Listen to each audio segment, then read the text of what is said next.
wings to fly won't take you to the stars. Use the metal for a boat and you won't sail too far. Stop sitting in the dark, stirring metal pots about. You will change your life forever when you figure out the secret pin code, pin code, pin code, pin code, pin code, pin code, pin, pin, pin, pin.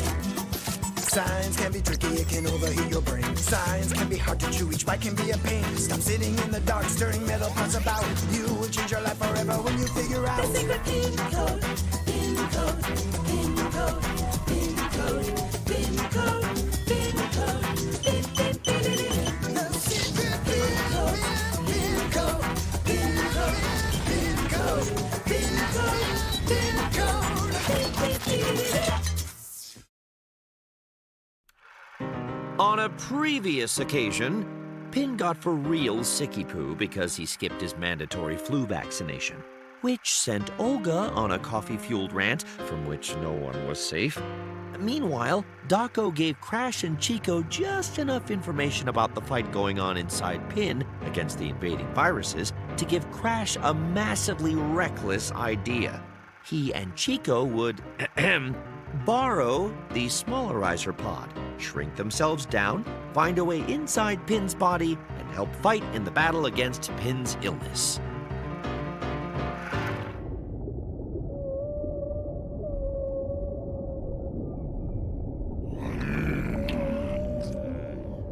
Greetings and salutations. We come in peace and stuff. We didn't come in peace. We're here to fight a war. They could be the enemy. I don't like the way they use their faces. Yuck. There's someone else over there. Look. That's an enemy, all right. Probably. Hey, onboard computer, can you please show us the location of the smallerizer module? Nope. Nope. No. Oh, wait. Yep, there you are. Are you pulling my horns? They have ventured outside the module? Teenagers.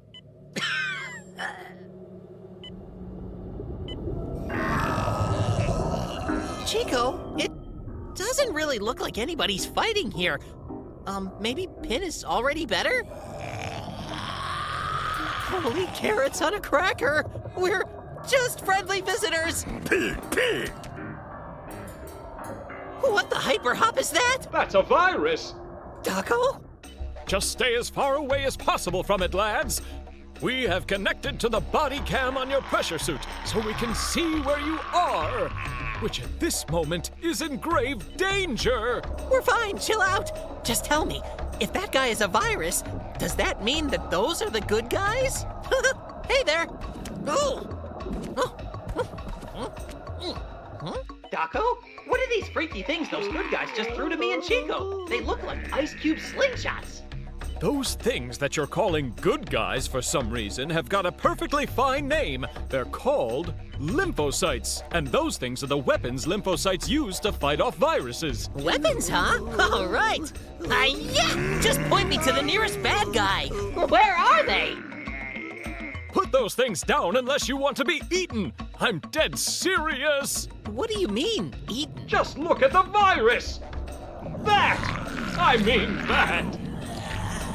When infectious microbes or antigens enter the body, they are recognized by white blood cells called lymphocytes. The lymphocytes release markers called antibodies that bind to the antigens, marking them for destruction. How come that jerk-face virus got the same thing I did, but his is even bigger? Because when antibodies adhere to bacteria and viruses, phagocytes, another type of white blood cell, have receptors that can detect the antigens.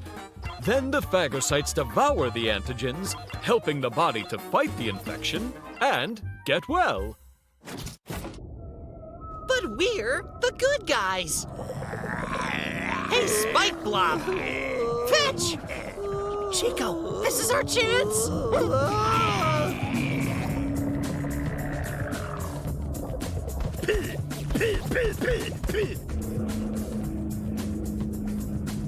I can't believe this! How could they mistake us awesome heroes for evil viruses? How could they not know that we're heroes the second they saw us? Hello, our suits are completely white. Pin's immune system is kind of an oaf.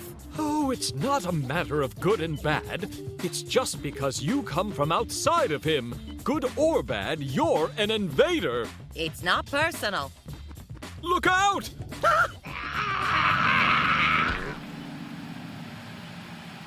We lost the connection. None of this would be happening. If you'd got, you're shot. Guess not. Just back off! You want some of this?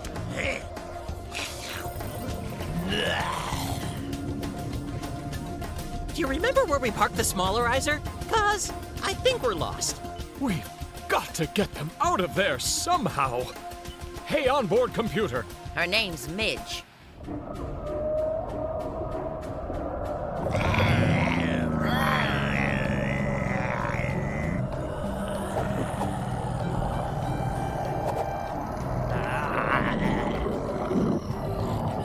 I'd like to go home now.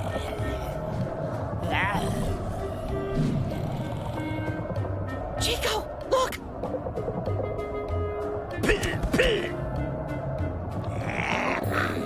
These things move like clockwork. I'd really like to go home now.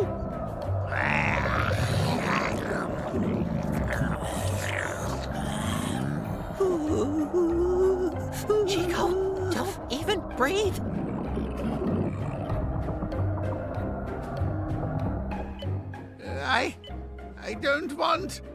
I don't want my immune system to battle Krash and Chico. Please try not to trouble yourself about that. The more that you worry, then the faster your blood will circulate through your body, which then means the faster your leukocytes will pursue our poor miniature friends. Adrenaline! Oh, And now I'm worried about being worried. How nice. The objects have been found. The objects have been found. Oh, well, there they are. They're alive, but they're still outside the module. Ms. the computer, direct the module to the objects and evacuate immediately. You got it, Toots. I want to go home. Stay back. I want to go home. I I'm want to go warning home. I you. want to go home. I want to go home. Oh, please. Ah! You don't want to mess with this rabbit.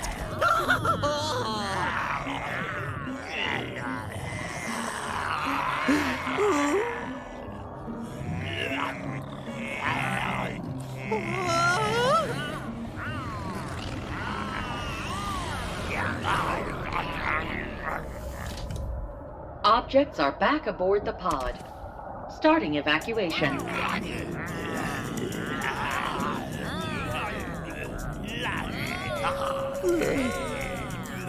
Great! Now, just, travel along the circulatory system.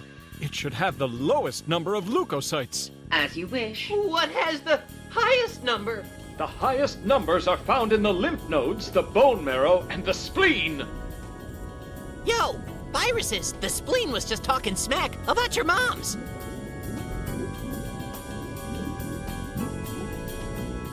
There's one other thing I don't get.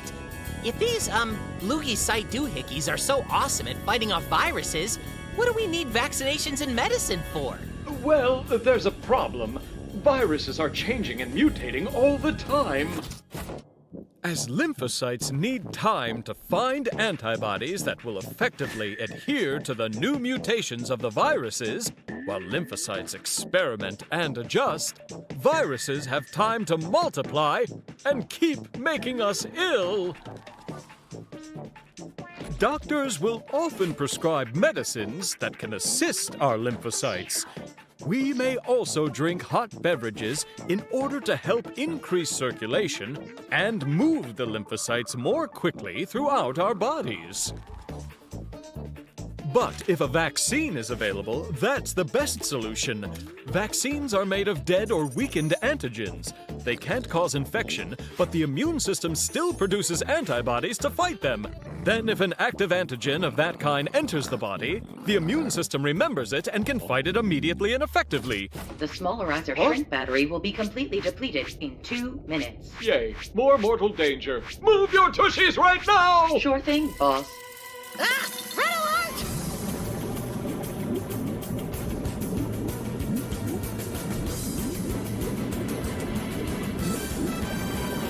Keep moving! 1 minute until revigorization. Faster! Faster! Through the alveoli to the bronchi! Then just follow the trachea! Upchuck Highway. Check. Oh! What if we don't get out? That is not an option! Poor Pin! PinCode would be pin explode. Time left until revigorization. 10, 9, 8, 7, 6, 5, 4, 3, 2, 1, 0.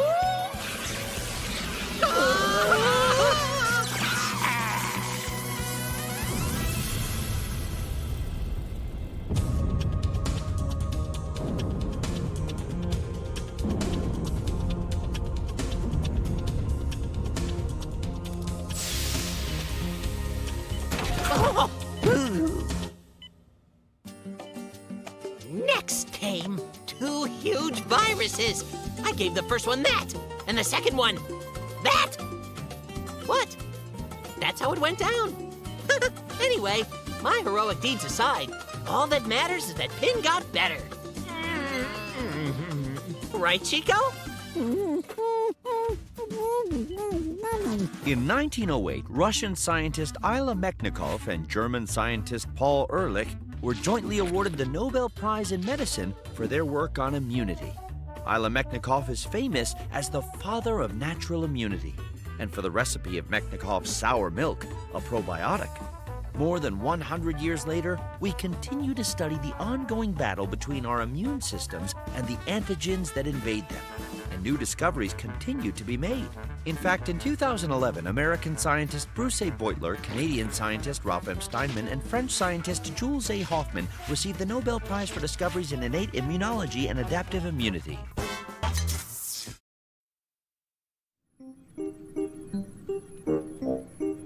$506, 507. Think of the wonder of it all! Trillions of stars and planets and moons just waiting to be explored! With those kind of odds, it's insane to think we're alone out there. There must be so much life! And that's just our very small, under-ambitious calculations!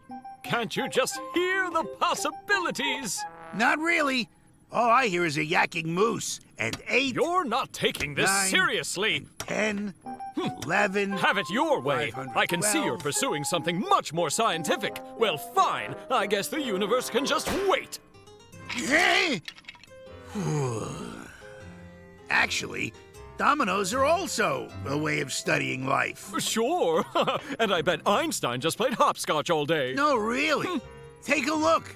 It only takes one domino falling over to affect the rest of them.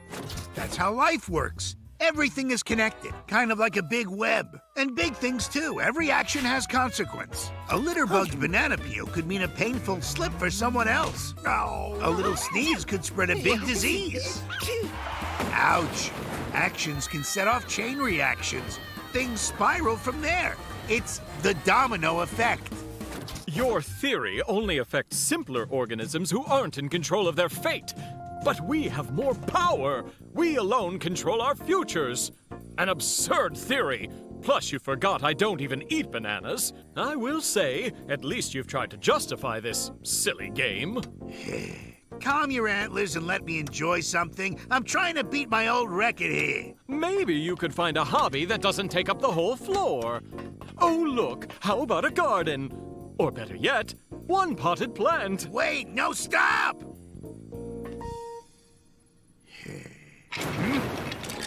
No! Stop arguing and buckle up! Our new hobby is dodging asteroids!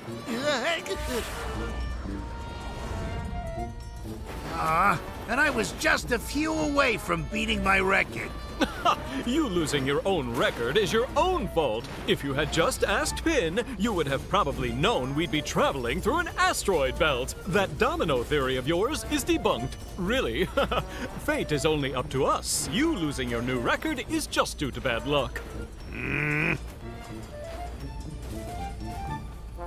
My book on gardens! Seems your book falling is your own bad luck, eh?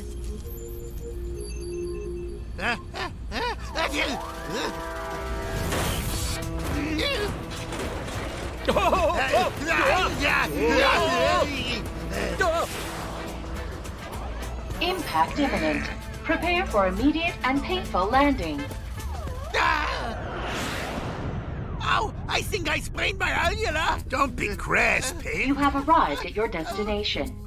Initiating auto seatbelt unbuckling. No! Don't unbuckle the seatbelts yet!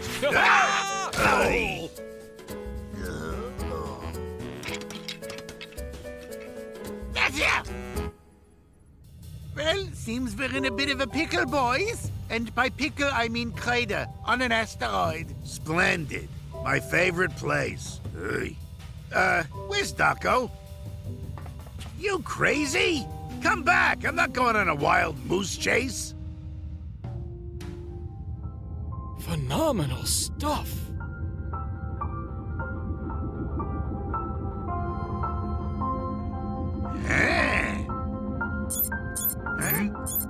Holy smokes! This place is dangerously radioactive. Taco, get back here now. There's radiation.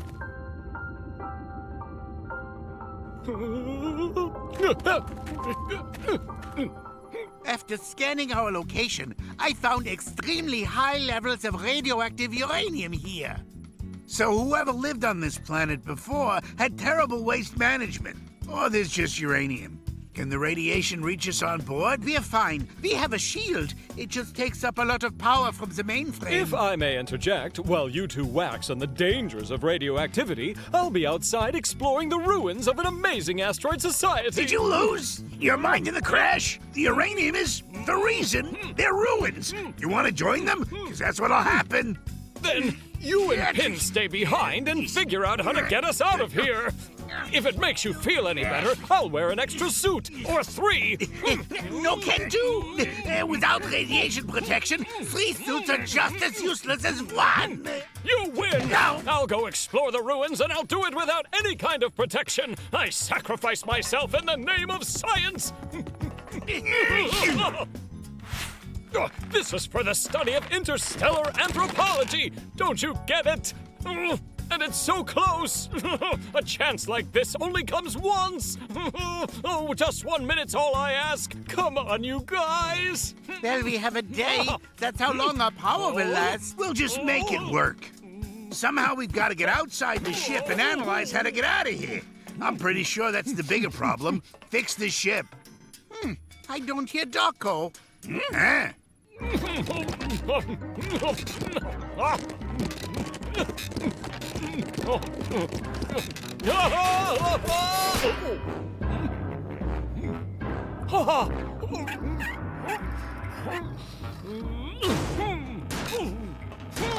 Now it's just sad. It's not that we're not curious about the ruins. We just don't want to die. You know, the radiation thing. This place is the pinnacle of my life's research! I refuse to let you two bird brains deprive me of this achievement! Go! Go! Okay, pal. You're about to get in school. It was your book full of flowers that you left on the table. That caused one of the flowers to fly over to Pin, which made him sneeze. And where did that lead us? All right, we crashed, and now we're on this rock somewhere in space. That is what you call a chain reaction. My word, that's it! We're all saved! A chain reaction! First, we'll start a fire. We'll just light this. Light it. Light it. Light it! Huh? Fire is a great example of chain reactions. The fire consumes more and grows, and energy is created as a result. That's how our ancestors first utilized different forms of energy. They burned fuel and used the reactions from that. Yeah, what do you suggest? Burn down the ship? Cut our losses? No, we have a powerful material right at our fingertips. Uranium. Uranium is a fascinating element. It's extremely dense and heavy because it has so many protons and electrons inside a single atom. But if we add one electron, that messes up the whole balance. It'll split, and that releases energy. Wait, we're splitting one tiny atom? How much energy could that make? It makes a super chain reaction. When one atom of uranium splits into two parts, it makes two free neutrons. Then those two neutrons fly to the nearest atoms and do the same thing to those guys. They break them apart. And they break more apart, and those neutrons break even more, and it makes a domino effect. And that wonderful reaction is called a nuclear chain reaction. Something like that is dangerous, bordering on utter madness. We don't have the technology. We can't control that kind of reaction. Well, I never said we need to control the reaction. Are you telling me you would blow the planet up? Why would you do that? Am I missing something important here? What happens in an uncontrolled nuclear reaction? Big explosions happen. Pin is trying to destroy the planet with us on it. No, we'll be fine. We have shields, and our ship will finally be free. But what about the ruins? Listen, I'm sorry, but this seems like our best shot. Oh. Radiation shields activated to maximum level. Nuclear launch ready for initiation.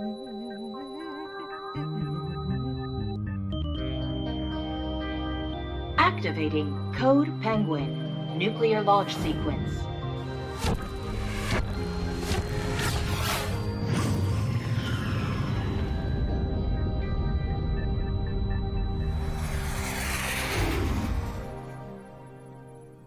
This whole thing was worse than just the domino effect. This is more like the butterfly effect. You pick a flower, and the next thing you know, we've engaged World War XII on a planet. It's a shame, really. I almost agreed with you about those ruins. Wait, what's that? Look, there!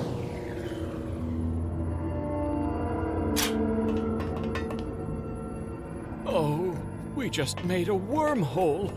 A break in time and space, probably caused by our nuclear reactor. Hold on, time and space? We can use this to go back in time and change the course of events, thereby saving the planet! Aha! So you do believe in the domino effect. You know, if we change the course of events as we did them, we probably won't find the planet. Oh, as long as we save it, that's what's important! Years from now, we may find this planet again! And then I'll be able to explore that city for real! Hopefully next time we won't, you know, blow them to smithereens.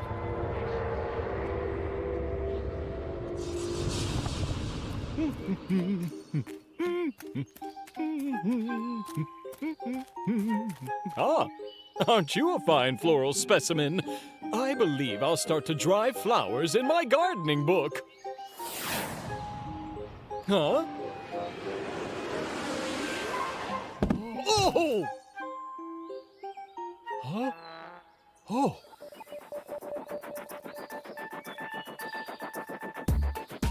The discovery of nuclear chain reactions is credited to Nikolai Nikolaevich Semyonov and Cyril Hinshelwood. They each received the Nobel Prize for Chemistry in 1956. But it was an Italian scientist named Enrico Fermi who won the Nobel Prize in Physics in 1938 for learning about nuclear decomposition.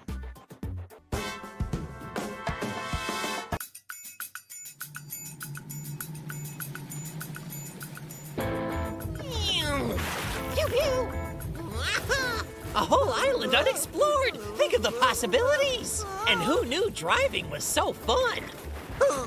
Pin's gonna be furious at us for taking a ship. Relax, Chico. He should thank me for making sure everything works. Check it out! We're here! It's Krash Island! You should probably sit, you know. That's not very safe. Your steering is what's not safe. I think of it as artistic flying. Oh, so where are we? Holy carrots! An uninhabited island all for us! Okay, we need to be prepared for what we could find in this place, like dinosaurs or tooth fairies. Maybe I'll find confidence in our life choices.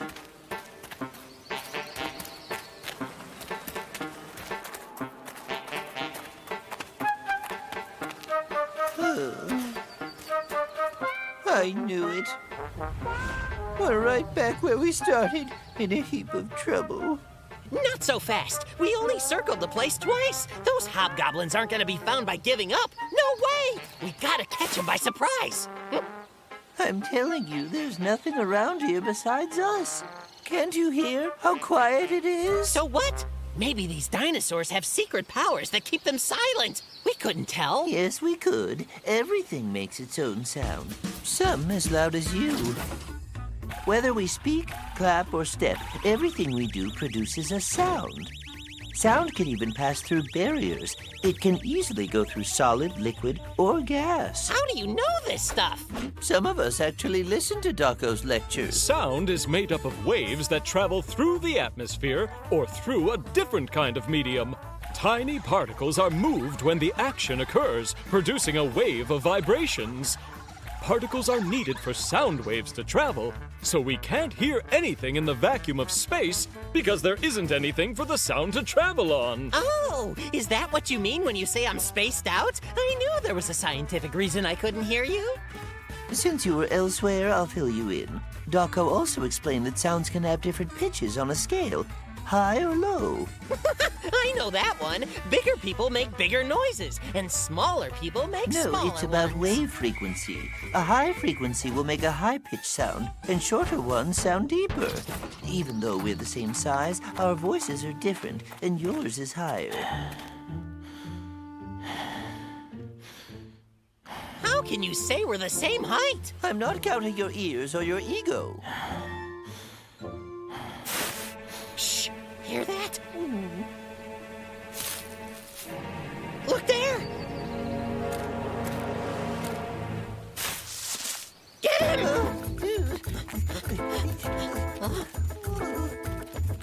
I'm pretty sure it's a hobgoblin! How do you know what a I hobgoblin have a looks very like? scientific imagination!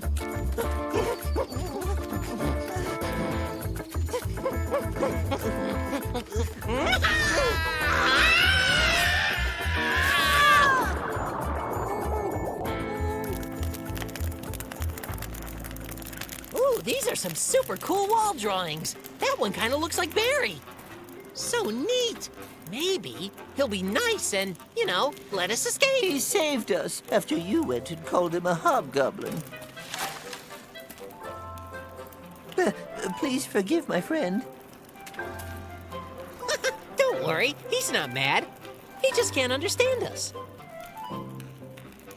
I'm Crash, and this is Sidekick. And you are? What's your name? I think he's gesturing something. Like he's telling us his name. I know. Eerie. Know what? We should probably bring him with us. Pin'll be too surprised to be mad. You will go, walking with us, to go meet all our friends. Understand?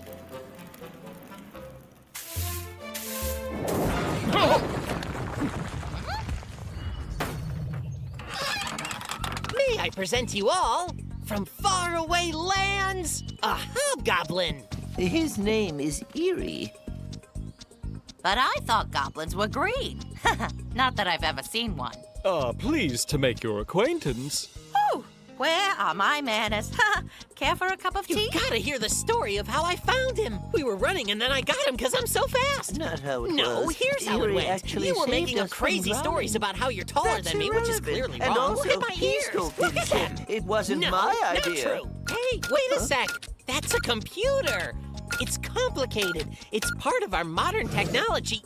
Holy carrots. Just how do you know how to use that? Even I can't figure it out. Hey, I'm talking to you.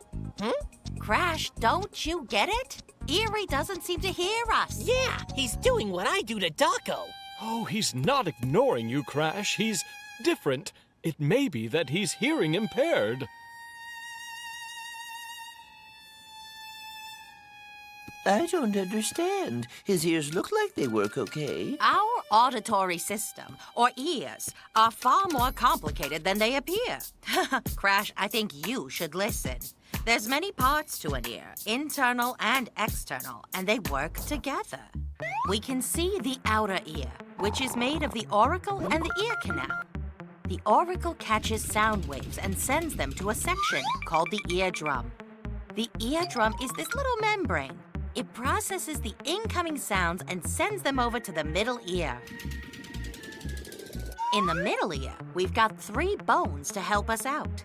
Their nicknames are the hammer, the anvil, and the stirrup. From there, sound travels to the inner ear. In there, we meet our ear's most important part, the cochlea. The cochlea is fascinating. That's where sounds get processed. We learn whether they're high or low, soft or loud. It processes the information for our brain. Once it goes to our brain, then we're able to understand it.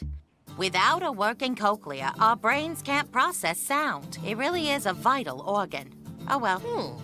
But if he couldn't hear me talk, why didn't he just tell me that? If we aren't able to hear people talking to us, how would we know the sounds needed to respond? It's not something he would know. Our ears are just so complex.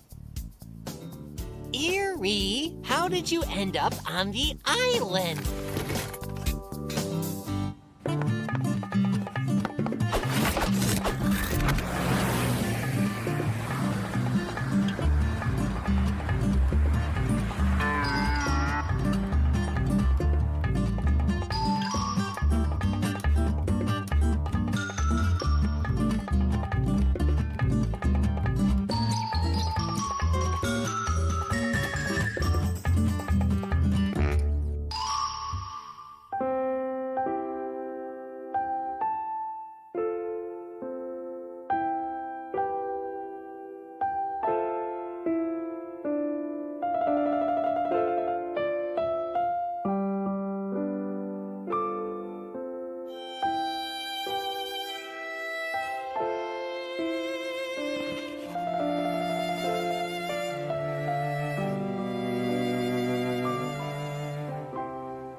So he had a family and friends, and he could never understand them? Hey, do you want to go back to being alone over there? But that sounds terrible. Surely we can help him. There's a big world out there of adventures. There has to be something we can do to help. Actually, I might know how. Scientists have invented a way to fix a cochlea that isn't working properly. It uses electrical impulses to help stimulate the cochlea. A sound receiver is placed beneath the skin, and a microphone with a speech processor is placed outside the ear. When sound comes to the ear, it goes through the microphone receiver and into the electrical implant. Those electrical impulses make their way to the brain. The microphone helps process the sound by teaming up with the speech processor and helping out that cochlea. That way, the brain is able to totally understand what it's hearing. This amazing device is called a cochlear implant. Holy carrots! Let's get him one of these things as soon as we can! Oh, it isn't as simple as putting on a hat, Crash. It's a real surgery, and it requires rehab and learning how to use it. It can be complicated. Indeed. And it's up to Eerie to decide this, alone. Then, do you want to go back to your island, or do you want the implant? Then it's a deal!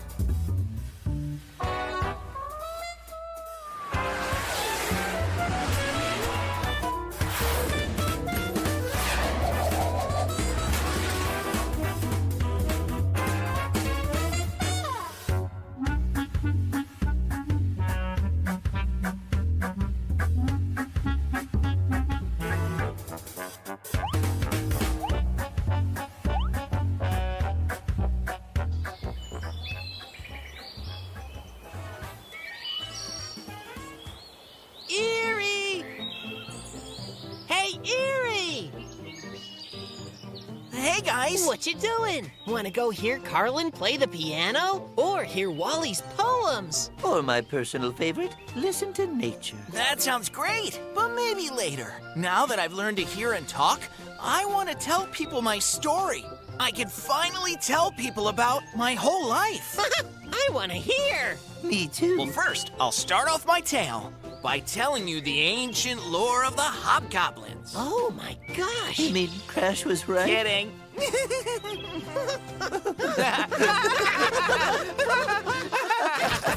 There was once a Hungarian-American scientist named Georg von Bekesche who worked with phones.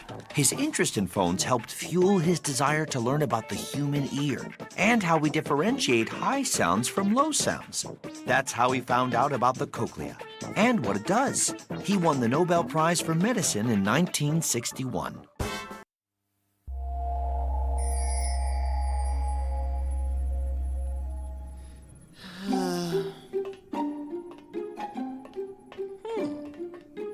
And there. Take this. And there.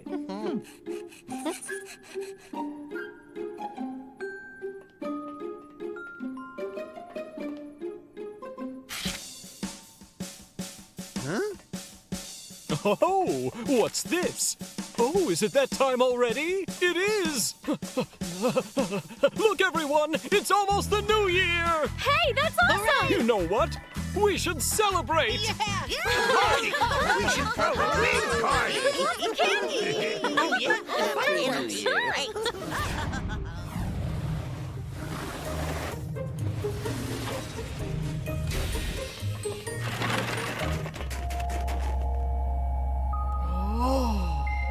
It's so pretty. Welcome to Triton, a moon of Neptune. Triton is by far the coldest thing in our entire solar system. And it's so cold here, it's about 390 degrees Fahrenheit below zero. Now that's cold. Okay, press this, and we're set.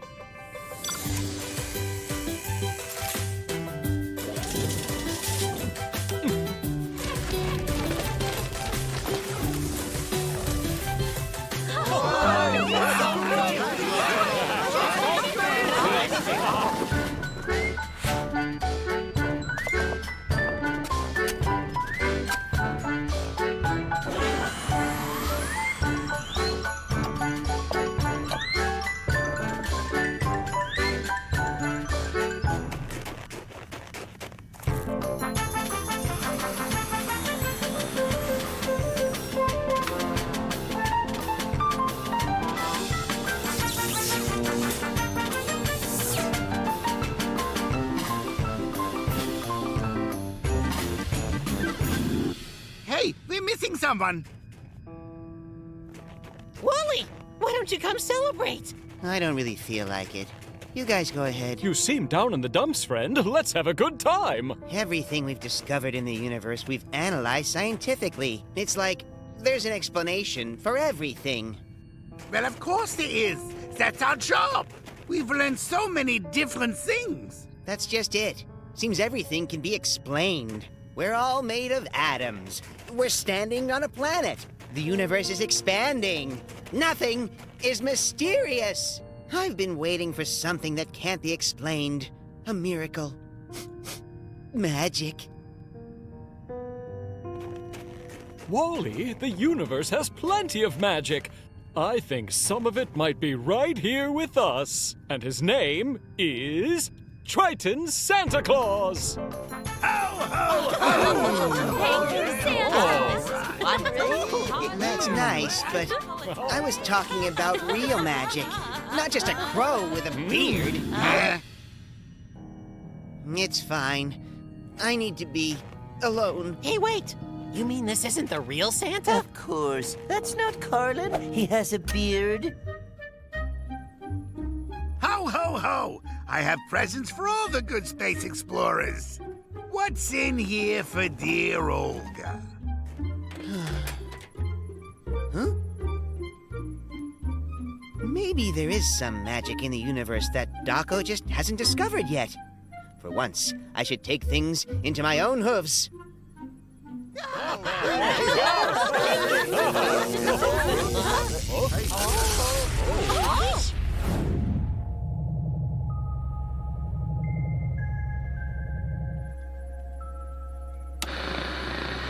Wally!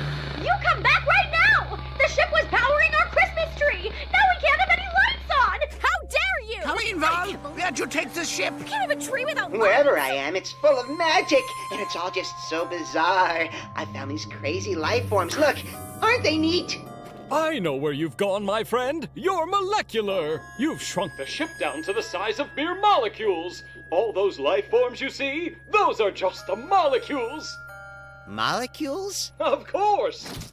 Some things are better left not taken apart. Like a shovel. Without a handle, it can't be used. And a balloon without air isn't really a balloon anymore.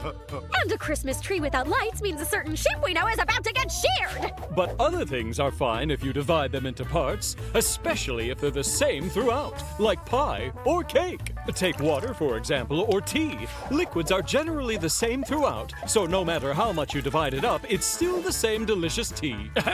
Excuse me, I don't remember inviting you to this party. Water can be divided even into the teeniest drop of water and still be the same. Breaking things up into smaller and smaller parts reveals that they're made of atoms and molecules. Water is made of 1 oxygen atom and 2 hydrogen atoms. You're telling me all of this I'm seeing has been discovered? Then I'll go smaller.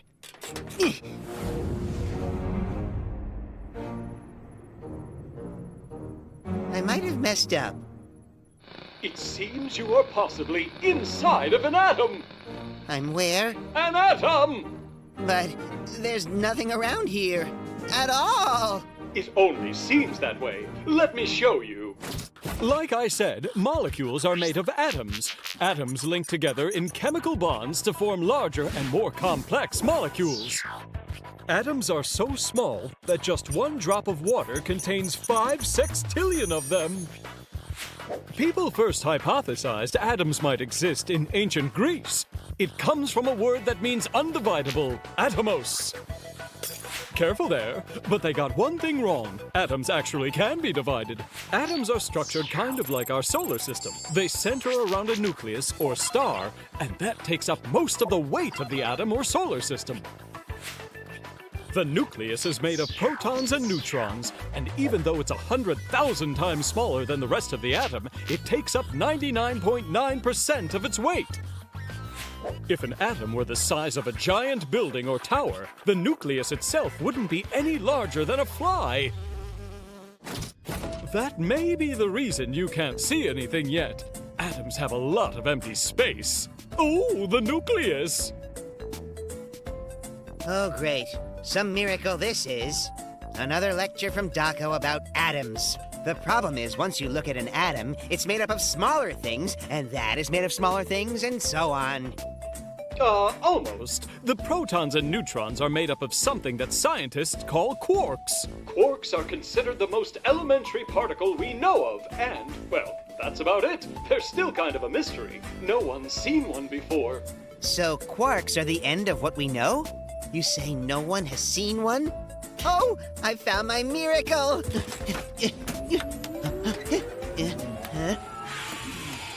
Oh, no! There's not enough power to get any smaller than what you are! Get back here right now! I've got 2 more without a beautiful red Christmas tree! You hear me? You cannot shrink away to nothing. Please, Come on, Wally. Please. Oh, you can't do that. Oh! Wally! Where are you? Wally! Sweet sauerkraut! Can you hear me? I just thought it would be a shame, if I came back without seeing a quark. But why? It's crazy dangerous! You won't even really see anything! You might lose all contact with and the I ship! don't really think you can see a photon! Guys, I promise, I'll be really careful. It'll be fine. But why would he do this? If you just give it a few years or so, scientists will have quarks all figured out. That's why I'm doing this. If there's just one thing unknown, maybe that has magic. Wally? Hey, Wally! Don't you dare shrink down again!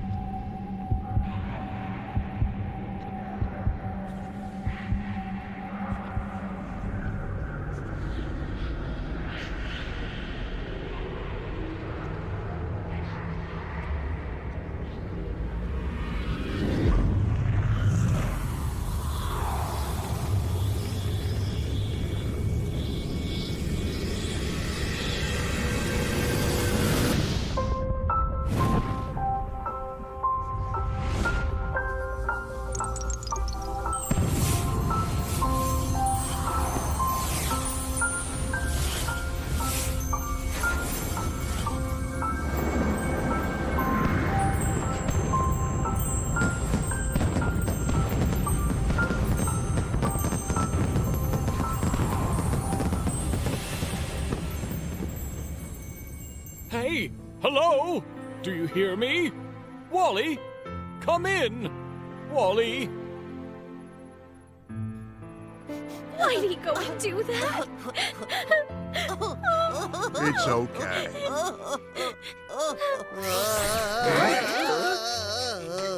He's back! You bullheaded idiot! We were so worried! Teachers were so worried! Maybe you were okay. The time is now 0 hours. Happy New Year to the crew.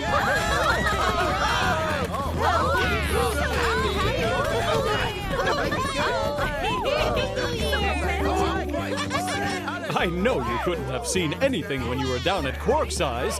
Just admit that I was right from the start, all right? Magic isn't real. That's what you think. So you did see something? Tell me, what was it like? It was like magic. It was just miraculous.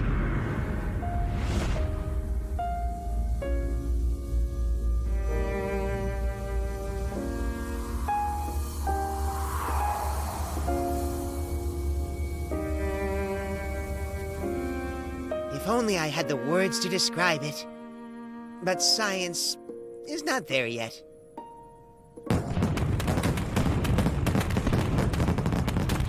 The idea that atoms look like solar systems was first invented by Ernest Rutherford, who won the Nobel Prize for Chemistry in 1908. Murray Gell-Mann was an American scientist who first had the idea that there were things even smaller than protons and neutrons. For his idea of quarks, he won the Nobel Prize in Physics in 1969. Yeah, take that!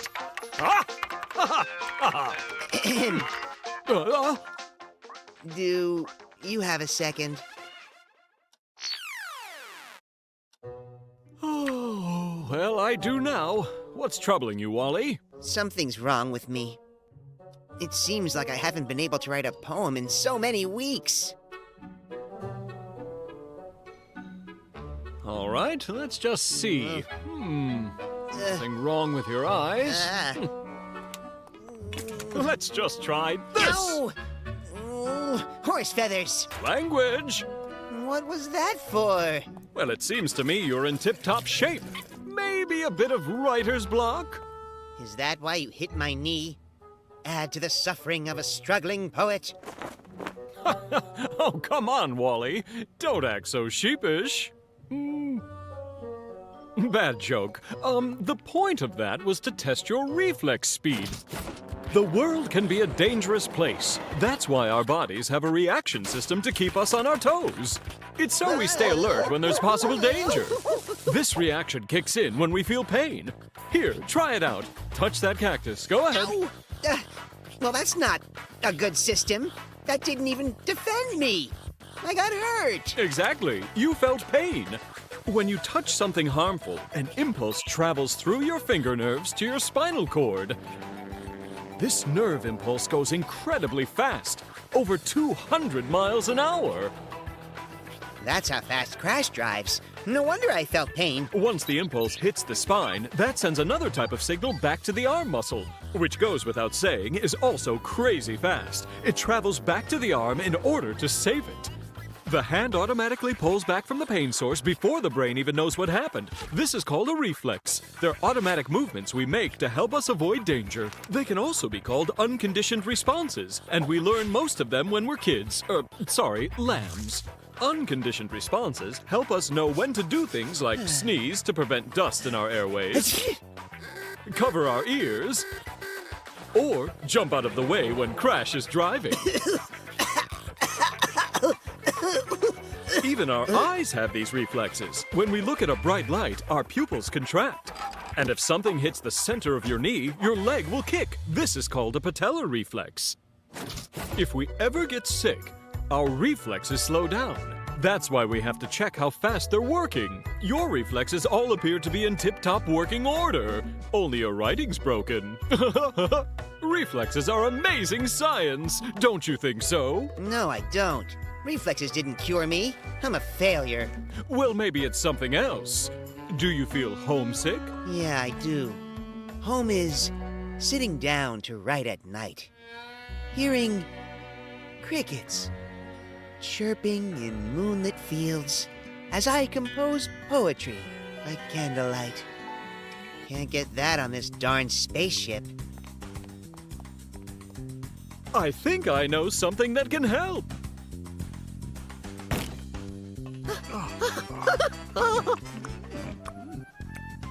You really expect me to write out here? No. Precisely. Come and join us. This is like poetry. Put down that inky thing and race me. Excuse me, out of the way, please. Mind your hooves. Excuse me? How am I supposed to write in this chaos? Try to let it be a source of inspiration. Come on, I'm sure there's plenty of things here to rhyme with. For example, let's try to rhyme some words like... Try to rhyme with the word eggplant. I can't! Okay, now let's try to find a rhyme for a rabbit. Like a bad habit. Move, penguin. Coming through. How about cleaning? Their feathers need preening. Lemonade? Is it homemade? I'm dismayed. Well, you've been played. In the shade? Barricade. Ugh. This is all just garbage. How will any of this help me? We'll put your skills to the test. Now, what rhymes with the word reflex? This one's hard. There is no word that rhymes with that confounded term. No? Checks! Huh. Checks! It's checks! Reflex rhymes with checks! I'm a genius! I'm cured! What did you do to me? I just helped you develop a conditioned reflex. So now, whenever you hear this music, writing a rhyme will become easy with time. What do you call this wizardry again? The conditioned reflex. Unconditioned responses are with us from the day we're born. We don't learn those. Conditioned responses, however, we pick up along the way. Let us use our old friend Barry as an example. He's been attracted to the smell of honey from day one. It makes him drool. So instinctively, whenever he smells honey nearby, he starts to drool. Once as a cub, he found it in a tree. Now he associates trees with honey. Therefore, trees make him drool with hunger. It doesn't always mean he's right, though. Sorry, Barry.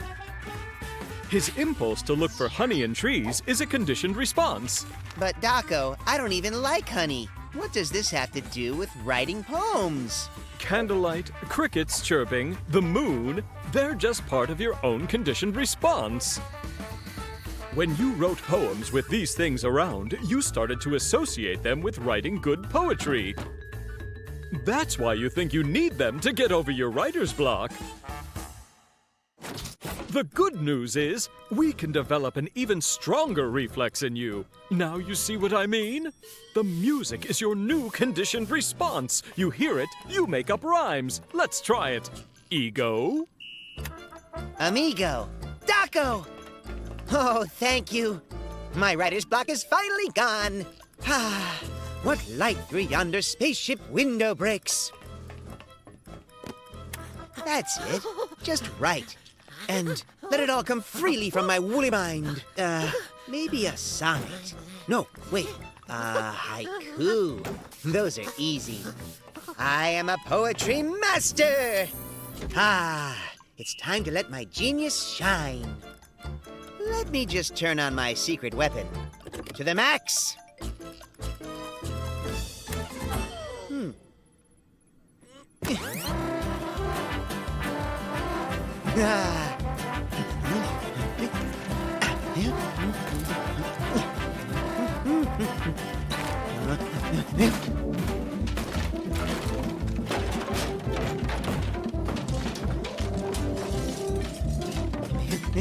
I'm a genius! I know the fault is mine, but would you mind turning it down? It's really giving me a headache.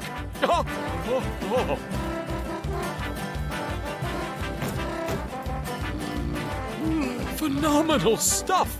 Out of the way. Hurry. Move it, Moose.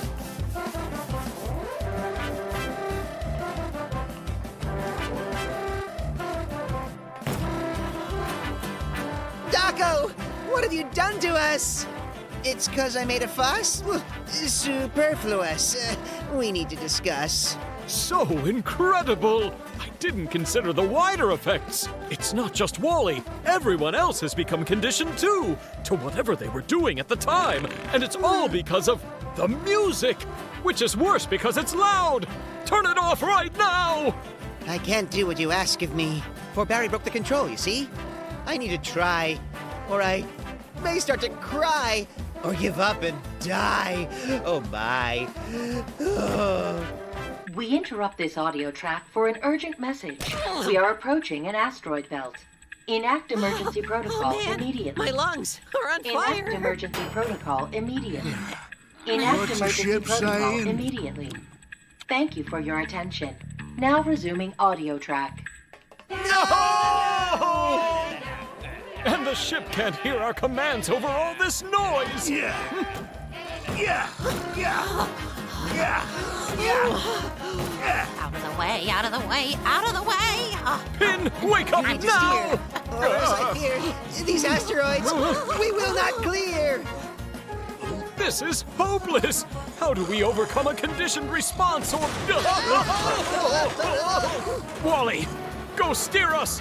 And try to avoid crashing! Just be careful! And I'll try to turn this music off! The situation's bad. The worst day I've ever had.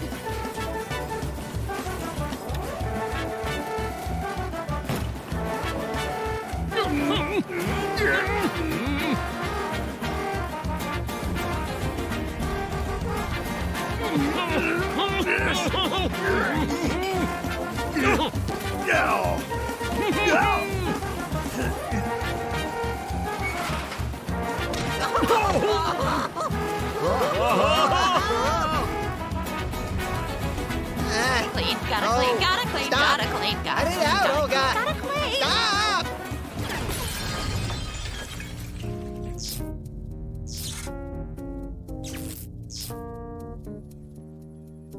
Why do I feel so tired? Feels like I've been chopping piles of wood. No, stop. No! Asteroids! Ah! The music. Somebody turn off the music. Someone stop it. Oh, I can't handle this stuff. I'd rather just have writer's block. Coming up next, we've got our listener request hour. First up is a unique tuba cover of La Donna Immobile. Ivan Pavlov was a Russian scientist who first studied the concept of a conditioned response, and did so in an interesting way. You've probably heard of his study in which he trained dogs to be conditioned to receive a treat each time they heard a bell ring. That's where the term Pavlov's dog comes from. It earned him the Nobel Prize in Medicine in 1904.